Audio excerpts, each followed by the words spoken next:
Happy birthday. Happy birthday, Pa.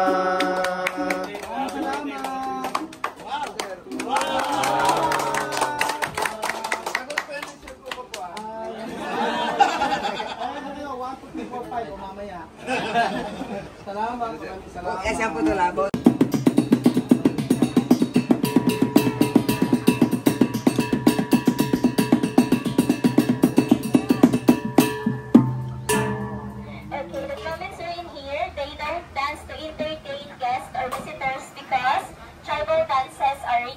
Which means sacred. So they just dance if they have ritual events on it, like if they have weddings, good harvest, and prayers. Then before the arrival of a modern guitar, the Palawan tribe have their own two-string native guitar, and that guitar that's considered as one of the first guitar here in the Philippines. They call that Kutjapi or Kulyungan. So now they're going to play a music. More of their music is all about nature, some is all about birds. They're going to play a Boget song, which means bird song.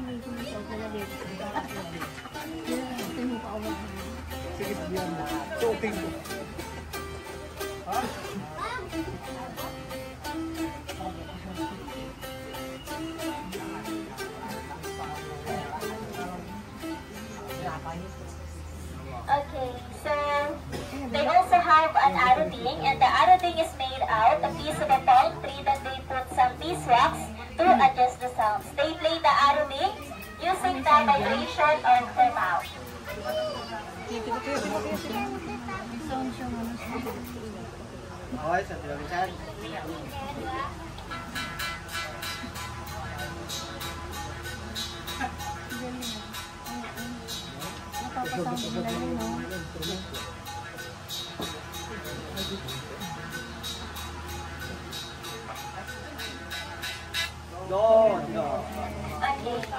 Very good. The Mammoths are back in the mountain as I said they are music lovers. The Palawan tribesmen are also hunter-gatherers. So hunting animals is their source of living in the mountain, and it's part of their diet. And they have two kinds of spears.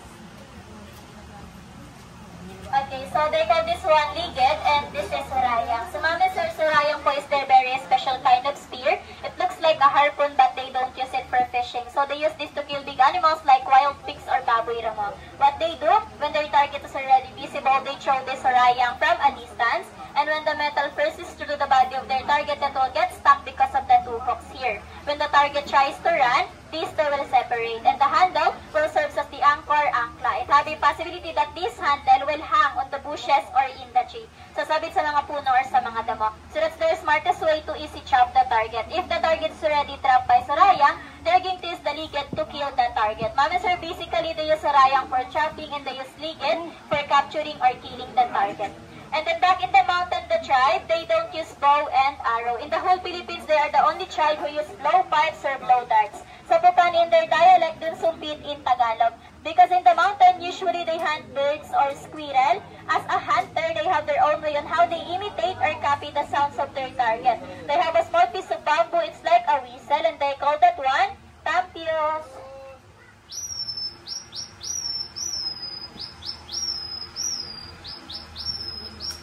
So when their target is already visible, they just need to ready their blowpipes. Mammoths are just look at the drawing because that's their target.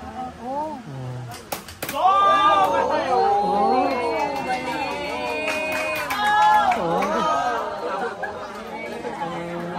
According to them, they can hit farther than that point.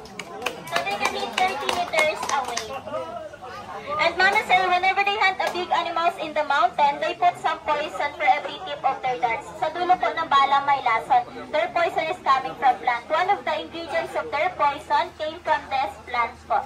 So they call this plant dita. They collect the sap or the resin of this, and then they mix it with other plants. They cook it in a slow fire to make a poison effective. And their poison is powerful. Once they use darts with poison, the target will die after a few minutes. But they can safely eat the meat. They just wash it with running water and they cook it. So that's the wonder of nature. But if they accidentally hit human, it's either you or them just say goodbye. There's no antidote to the poison that they made until now. So in here, we are not allowing them to shoot animals anymore. Since they're here in city, we have a lot of market here po. So there, they can buy their needs in one. So from your entrance fee, half of your entrance fee goes to the tribe po. So they have a share on that. And from that donation box later, we will going to open that. They have a food allowance on that also.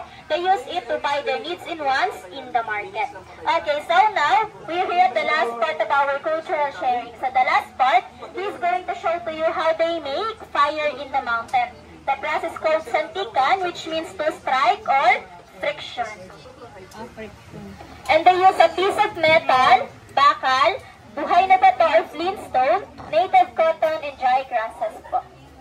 He just need to transfer it in the dry grass when the smoke is already visible. Then just need to blow it harder until he created bigger fire.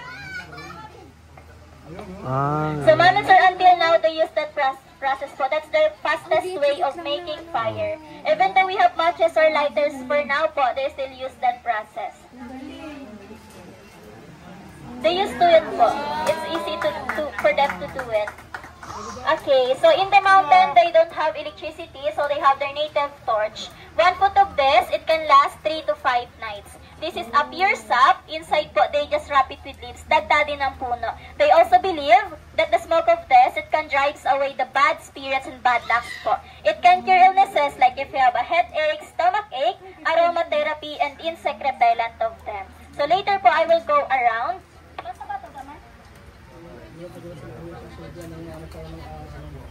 Okay, then try to smell the smoke po. Mama sir, the smoke of this, it smells good. Smells like an incense po. Mabango siya. Opo, mabango nga. Bango.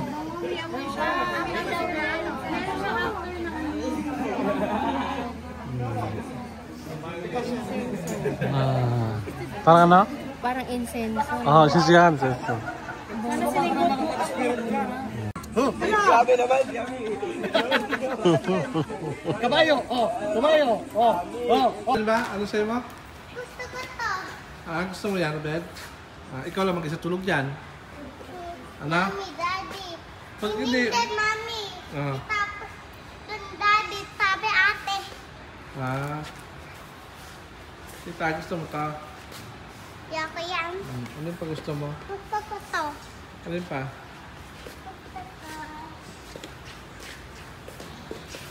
Alin? Eto daddy. Eto daddy. Alin? Eto daddy, oh. Iyak kay daddy yan? Eto daddy. Tapos? Eto, mommy and daddy. Supa mo, alin? Ito? Hindi kasi bahay atin to. Malaki? Eto kasi bahay atin liit. Ito yan kasya? Dito. Ha? Ano? Doon pa sa dulo, sa dulo. Doon sa dulo pa. Tita Bel, eto pili atin, oh. Alin? Eto pili Ayan, atin. yan ang bibilhin dyan gusto mo yan? Parang dito, oh. Tira mo nga. Try mo nga. Upo ka muna. Wow, sarap. Liti ako. Ano? Liti ako. Ay, nakiliti ka? Dito, ayaw mo dito. Ha? Dito, ayaw mo dyan. Gusto ko. Gusto ko din. Kasi yan sa bahay. Tingnan mo. Ito maganda rin siya. Ito, oh. Kasabay atin yan. Ito, hindi kasi ha? Sabay natin yan. 17 grabe. Umahal tayo. Ano sumasali? Kasi good afternoon. Pero siya, Ano?